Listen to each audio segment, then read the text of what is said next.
tu n'as pas les capacités pour l'accomplir, mais au moins tu as un projet. Tu as un chemin que tu es en train de parcourir. Même si tu n'as pas les capacités, au moins tu as tracé un chemin. Et tu pries par rapport à cela, que Dieu vienne m'aider d'accomplir les rêves de ma vie. Mais si tu n'as pas de rêves, mais tu n'as pas de destinée. Mais si tu n'as pas de rêves, mais tu n'influenceras jamais le monde. Mais le monde compte au moins 7 milliards si je ne me trompe pas d'habitants. Mais ce n'est pas, je ne sais pas, ce n'est pas la chance, ce n'est pas de la magie. Mais ce n'est pas pour rien, mais que tu vas t'élever et te positionner dans ce monde. Mais si tu n'as pas des objectifs clairs, mais que tu es en train de poursuivre. Tu dois avoir des ambitions. Tu dois voir ton lendemain. Et tu dois mettre des projets en exercice. Si tu veux influencer ta destinée. Sinon, tu vas vivre la vie. Et tu vas te réjouir de l'état que tu es. Et l'état que tu es, ça devient l'état normal. Ça commence à devenir normal pour toi. Tu commences à vivre, c'est normal pour ma vie, c'est normal. Mais cet enfant, il a dit ça, ce n'est pas normal. L'état que je me retrouve, ce n'est pas normal pour moi. Étant fils de Dieu, est-ce que je peux demeurer dans la pauvreté, dans la médiocrité? Est-ce que ma vie doit être toujours limitée? Il a dit non, ce n'est pas normal. Parce que dans la maison de son père, il y a tout. Alléluia. Amen. Ne te réjouis jamais de la pauvreté. Ne fais jamais de la pauvreté une vie normale. Non. Même si tu ne sais pas où trouver l'argent, il faut refuser la pauvreté. Même si tu n'as pas le travail, il faut refuser la pauvreté. Ne dis pas oui, c'est normal. Non, ce n'est pas normal. Dieu ne peut pas t'envoyer sur la terre pour être pauvre. Non. Il sait que la pauvreté engendre la jalousie, la haine. Tu dois te révolutionner. Et regarder ce que tu peux faire pour impacter ton lendemain. Alléluia. Amen. C'est la première des choses. Entre en toi et essaie d'examiner ta vie au profondeur de ta vie. Et tu verras qu'il y a un ça ne va pas. Et si ça ne va pas, c'est toi qui es le maître de ce ça ne va pas de ta vie. C'est peut-être parce que tu as quitté le chemin que tu as fait. Et tu te retrouves peut-être un pied dedans, un pied à l'extérieur. Un pied dedans, un pied à l'extérieur. Mais ce n'est pas la destinée, ce n'est pas la vie d'un enfant de Dieu. Dieu a besoin de nous voir propulser, avancer dans notre marche et dans notre destinée. Alléluia. Et la deuxième des choses, il faut associer tes actions à tes paroles. Ne sois pas seulement une personne abordée à parler. Il faut correspondre tes paroles aux actions. Le fils a dit, je me lèverai, j'irai vers mon père, je lui dirai, Père, j'ai péché contre toi et contre les ciels, pardonne-moi. Lorsqu'il était allé chez son père, il a parlé tel qu'il parlait en secret. C'est ça qu'il a parlé devant son père.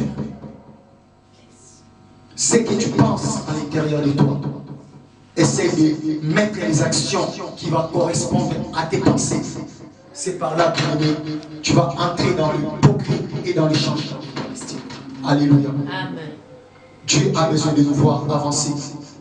Dieu a besoin de voir son église de progresser, aller de l'avant.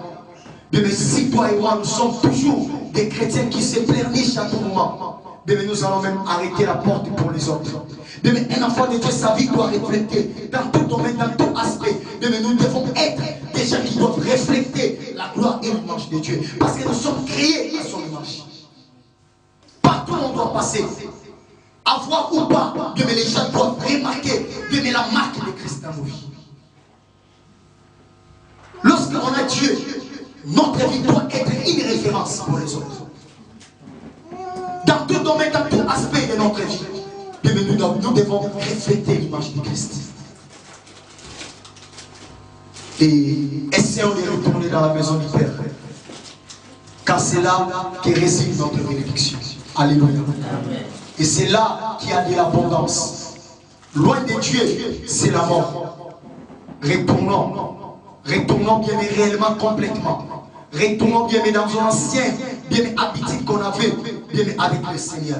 Bien mais retournons bien mais dans les parvis, dans la présence glorieuse de notre Seigneur. Bien mais faisons de Dieu notre première priorité.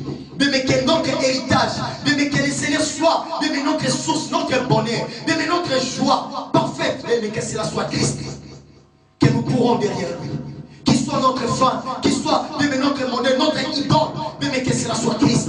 Rejetons d'abord toute votre futilité, mais rejetons d'abord les plaisanteries de ce monde, mais accrochons-nous complètement à Christ, car c'est lui qui détient notre réelle bénédiction.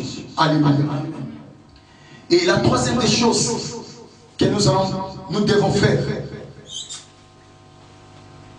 et bien aimé, c'est parfois il faut savoir reconnaître nos fautes lorsque nous marchons avec le Seigneur. Amen. C'est très important. Lorsque tu as commis des erreurs, lorsque tu as fait des erreurs, il faut être quelqu'un qui doit reconnaître que là, c'est moi qui ai fait du tort. Et nous avons aujourd'hui des chrétiens qui ne savent plus reconnaître leurs fautes. Même si c'est toi qui as fait du mal, mais tu ne sais plus reconnaître tes fautes. Tu ne sais plus comment demander même pardon à un enfant de Dieu. Mais ça bloque la bénédiction. Mais ça bloque le progrès. Mais ça bloque les retours vers le Père. Mais si tu ne reconnais jamais tes fautes, mais tu resteras toujours dans ton état. Et parfois, c'est le chemin de la destinée. Il faut savoir reconnaître ses faiblesses. Il faut savoir reconnaître ses fautes. Il faut savoir reconnaître que ça, c'est moi qui ai créé. Ça, c'est moi qui suis l'auteur de ça. C'est moi qui a fait ça. C'est moi c'est moi. Donc tu dois reconnaître tes erreurs parfois dans la vie. C'est ça que le Fils a fait. Il a reconnu ses erreurs.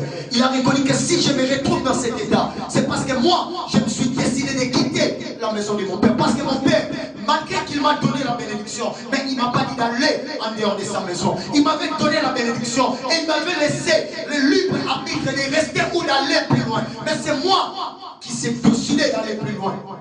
Et voilà là où je me retrouve. Il a reconnu. Reconnaissons nos fautes. La Bible dit c'est lui qui reconnaît même ses fautes. C'est lui qui reconnaît ses transgressions. C'est lui qui obtient miséricorde, même devant Dieu, même devant les hommes. Mais si tu es une personne qui reconnaît ses fautes, mais tu iras loin dans la vie.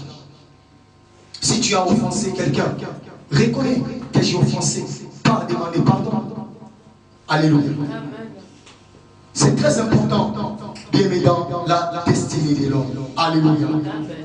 Et pour en terminer, ce qui est important, bien aimé, c'est malgré tous nos erreurs, le Seigneur nous aime toujours. Amen. Malgré nos fautes,